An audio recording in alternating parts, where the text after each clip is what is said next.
তরকারি করবো। একটা আলু দিয়েছি, বাঁধাকপি কেটে মোটা মোটা করে কেটে নিয়েছি। শুকনো লঙ্কা দিলাম, দিলাম কতগুলো লঙ্কা দিলাম, আদা দিলাম, দিলাম,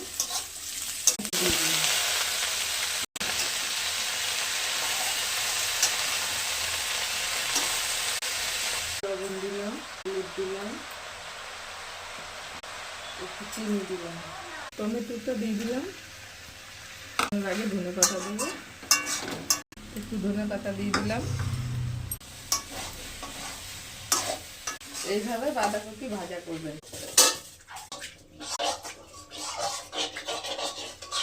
ভিডিওটা ভালো লাগলে লাইক, কমেন্ট, সাবস্ক্রাইব, শেয়ার অবশ্যই করবেন। আজকের রেসিপি বাঁধাকপি ভাজা। কমেন্টে জানাবেন যে ভিডিওটা কেমন লাগলো আপনাদের।